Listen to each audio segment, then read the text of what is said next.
I guess this is a good segue, Cheryl, to ask you what are your thoughts on women's hockey and where do you think the future and the growth? Well, I think it's pretty amazing. My first World Championships, I could look up into the stands, find my parents, find my grandma, and like literally go, hi. By my last World Championships in Winnipeg, it was sold out standing room. Everything was gone. Um, and so, you see that evolution of the game. I've got young girls.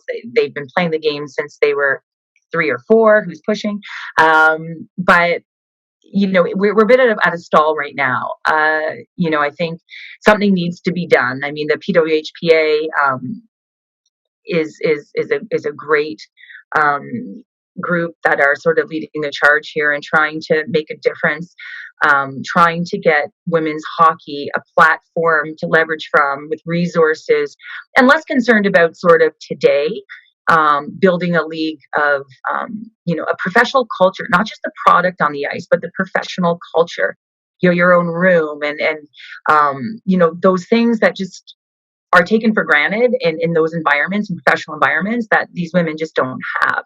So, they really need the support of, whether it's the NHL, it's a group that can say, you know what, we're going to make change for the better. And I always say, these women are doing it not just for themselves today, not to get a paycheck tomorrow, but to build something that's going to last, that is going to get them to the platform they need to be at.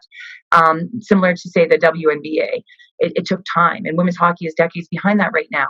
So how do we get there so that my daughters, or the ones younger than my daughters, the 6, the 7-year-olds, don't have to be going through this in 10, 12 years time, and they're not the same spot.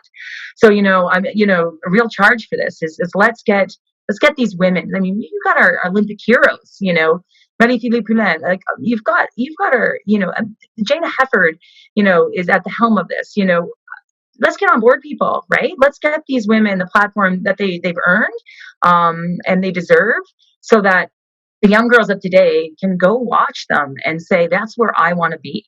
And so, the growth, to me, the opportunity is astounding, because talent, the talent of these women, it is unbelievable to watch them. The quick release shooting, the strides, the skating, the strength, the power, and what the time and effort they put into their craft is unbelievable. And it's time that it's out there on a regular basis, not just every 4 years when people tune in and, they become often the most watched at the Olympics. So let's tune in now, and I think the time is now.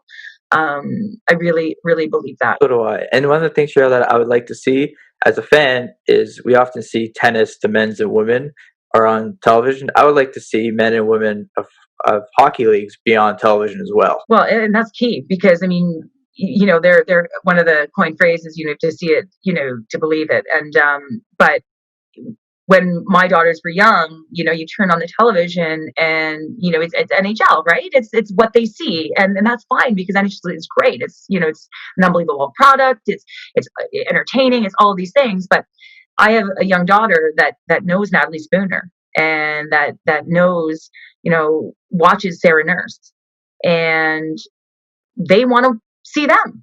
And so why isn't that available? Why isn't that readily available when, the grassroots have been growing, and they're asking those questions? Hey, mom, why can't I see that? And hey, mom, I want to be there one day. And so I'm a coach of, 2 female hockey teams, and these girls are itching for that, and they want to be there. So let's let them see it. Let's let them see it. And I think, that's what these women are trying to do. Um, they're trying to do this not just for themselves, but for a generation, to the next generation to come and have what they did not have. And I think they feel if it continues on the road it is on, we'll be talking the same story in 15 years. So they're taking a stand to really try and create something that's deserved and better. Yeah, now is the time for change, Cheryl. I Yeah, 100% agree. And I think the pandemic has kind of allowed a lot of people to think of the new way yeah, in life. absolutely.